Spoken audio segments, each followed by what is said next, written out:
নমস্কাৰ প্ৰিয় দৰ্শক, পুনৰ এবাৰ আপোনালোক সকলোকে আমাৰ এই চেনেলটোৰ এটা গুৰুত্বপূৰ্ণ ভিডিঅ'লৈ সকলোকে আন্তৰিক স্বাগতম জনাইছো।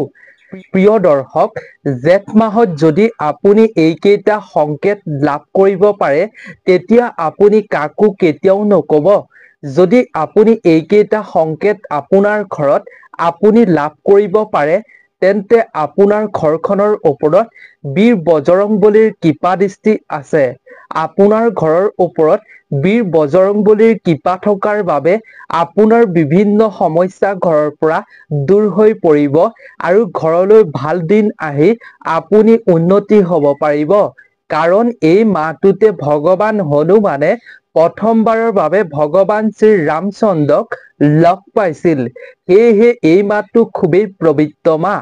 এই মাহত যদি আপুনি এনে সংকেত পোৱা বুলি অনুভৱ কৰে, তেতিয়া আপুনি নিজেই মনতে বুজি ল'ব আপোনাৰ জীৱনলৈ, আপোনাৰ ঘৰখনলৈ ভাল দিনৰ আগমন ঘটিছে।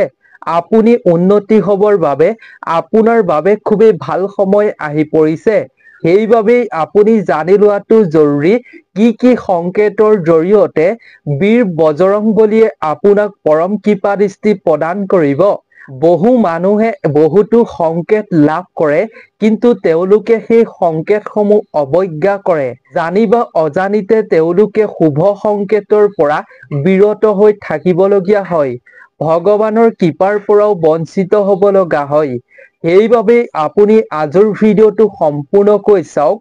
আজিৰ এই ভিডিঅ'টোত আমি আপোনালোকক জনাম, ভগৱান বীৰ বজৰংবলীৰ কৃপা দৃষ্টি আপুনি লাভ কৰিলে আপুনি কি সংকেতৰ জৰিয়তে জানিব পাৰিব যে আপোনাৰ ওপৰত বজৰংবলীৰ কৃপা পৰিছে, আপোনাৰ বাবে ভাল দিনৰ আৰম্ভণি হৈছে।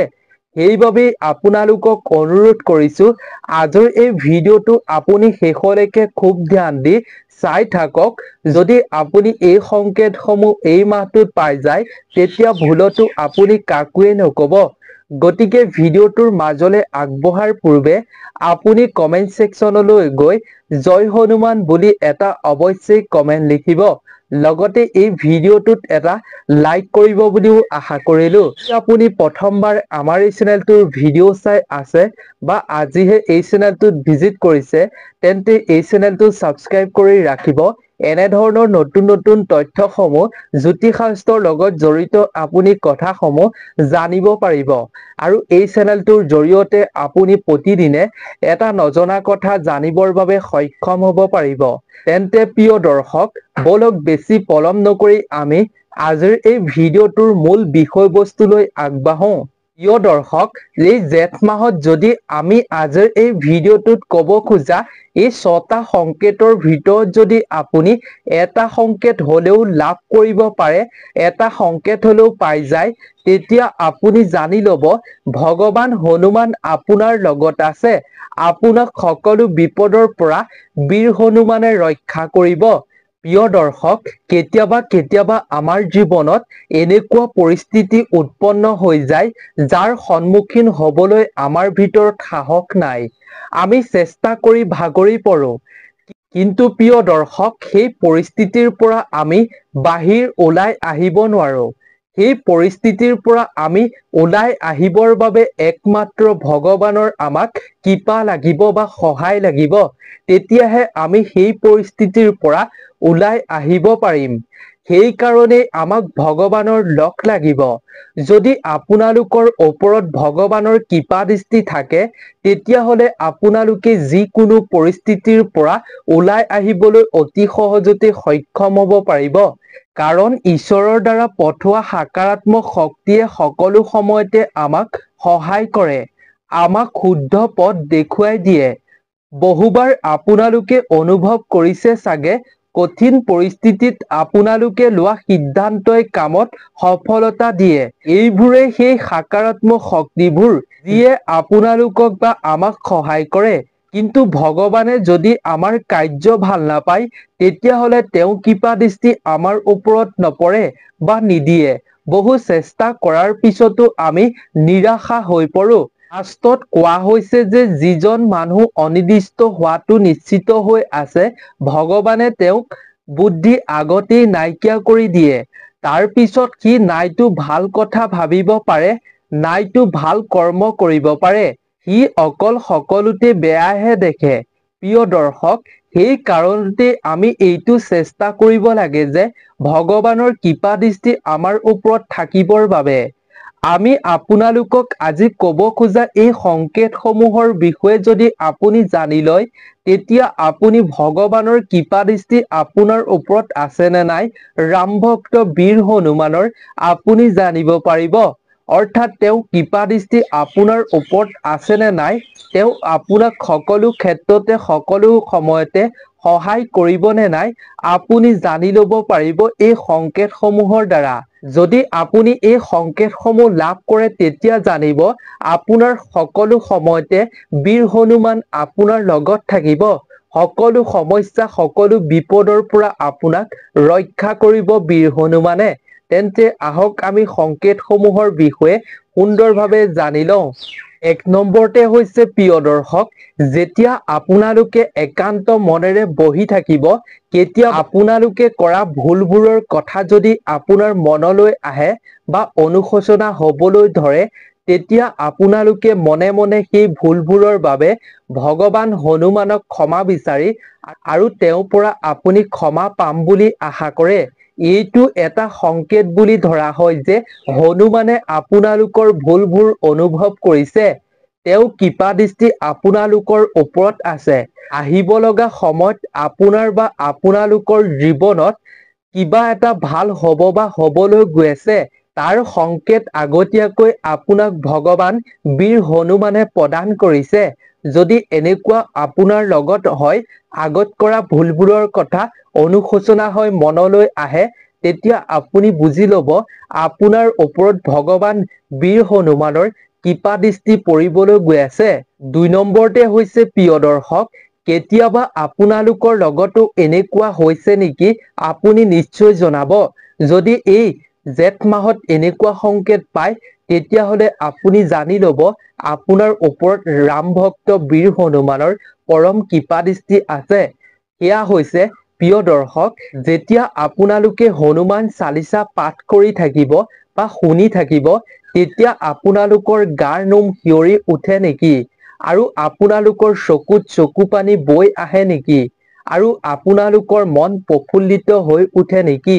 যদি আপোনালোকৰ এনেকুৱা হয় এই জেঠ মাহত, তেতিয়া জানি ল'ব আপোনাৰ ওপৰত ৰাম ভক্ত বীৰ হনুমানৰ কৃপা দৃষ্টি আছে। যদি আপোনাৰ লগত হয়, তেন্তে এইটোক এটা সংকেত বুলি ধৰা হয়। ভগৱান হনুমান আপোনাৰ ভক্তিত প্ৰসন্ন হৈছে আৰু ভগৱান হনুমানৰ ওপৰত থকা বিশ্বাসে ভগৱান হনুমানক আপোনাৰ ওচৰলৈ আহিবলৈ বাধ্য কৰিছে। যদি আপোনালোকৰ লগতো এনেকুৱা হৈছে, তেতিয়া আপোনালোকে জানি ল'ব যে আপোনালোকৰ বেয়া দিন এতিয়াৰ পৰা শেষ হ'ব আৰু ভগৱান হনুমানে আপোনাৰ জীৱনত চলি থকা সকলো সমস্যা অন্ত কৰি দিব। এনে সংকেত পালে আপুনি নিশ্চিন্ত মনে থাকিব আৰু আপুনি কাৰো আগত কেতিয়াও প্ৰকাশ নকৰিব। আপোনাৰ সমস্ত দুখ কষ্ট দূৰ হ'ব আৰু আপোনাৰ জীৱনলৈ ভাল দিন অহাটো একেবাৰে নিশ্চিত। এইবাৰ আমি জানো আহক 3 নম্বৰ সংকেতটোৰ বিষয়ে। 3 নম্বৰতে হৈছে প্ৰিয় দৰ্শক, এই সংকেতটো বহু মহত্বপূৰ্ণ সংকেত। এইটো আপোনালোকৰ উন্নতিৰ সংকেত। এইটো সংকেত তেতিয়াহে পোৱা যায় যেতিয়া ভগৱান হনুমানৰ অদৃশ্য ৰূপ আপোনাৰ লগত থাকিব। যদি আপোনালোকে কাম ভাৱনাক নিজৰ বশ কৰি লয়, আপোনালোকৰ যদি আন স্ত্ৰীক দেখিলে মনলৈ মা আৰু ভন্টিৰ কথা আহে, তেতিয়া আপোনাৰ মনত সাধুতা আহি পৰিছে আৰু ভগৱান হনুমানৰ কৃপা আপোনাৰ ওপৰত আছে। এনে সংকেত আপুনি লাভ কৰিব পাৰিলে কোনেও আপোনাক সফলতা অৰ্জন কৰাত ৰখাব নোৱাৰিব, কোনেও আপোনাক বাধা দিব নোৱাৰিব। সেইবাবে এই সংকেতটোৰ খুবেই মহত্ব আছে বুলি শাস্ত্ৰত কোৱা হৈছে। এনে সংকেতে বীৰ হনুমানৰ কৃপা দৃষ্টি প্ৰদান কৰে। প্ৰিয় দৰ্শক, এইবাৰ আমি জানো আহক 4 নম্বৰ সংকেতটোৰ বিষয়ে। আপোনালোকৰ মনত যদি আনক সহায় কৰিবলৈ ইচ্ছা জাগিছে, সহায় কৰিবলৈ আপোনাৰ মন গৈছে, নহ'লে বা কোনোবাই আপোনাক সহায় বিচাৰিছে, আপোনালোকে নকৰো বুলি নক'ব আৰু কৰিব নোৱাৰো বুলিও নক'ব। তেতিয়া এইটো এটা ঈশ্বৰৰ সংকেত বুলিয়ে ধৰা হয়। ভগৱানে আপোনাক ভাল কৰ্ম কৰাইছে, যাৰ ফলত আপোনাৰ জীৱনত বীৰ হনুমানৰ কৃপা দৃষ্টি পৰিব।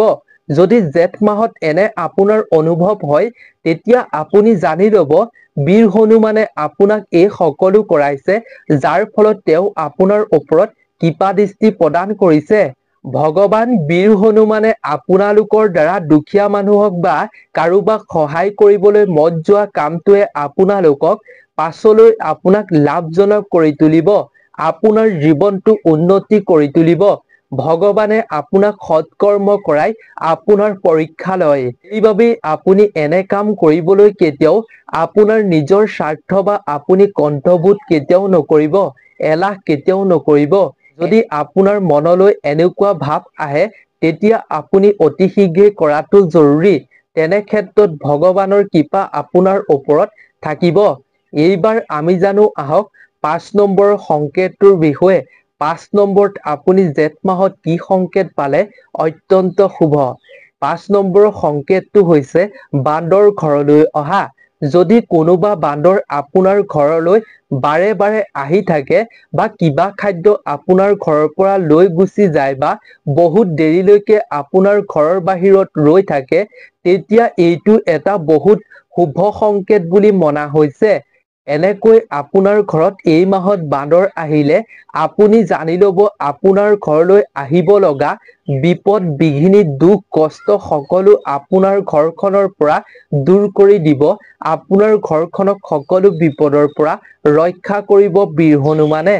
সেইকাৰণে এই মাহত যদি আপুনি আশে পাশে ঘৰৰ বান্দৰ দেখা পায়, তেন্তে বান্দৰক আপুনি বুট খুৱাবলৈ চেষ্টা কৰিব, যাৰ ফলত বীৰ হনুমান আৰু আপোনাৰ ওপৰত প্ৰসন্ন হৈ দুহাতেৰে আপোনাক আশীষ প্ৰদান কৰিব।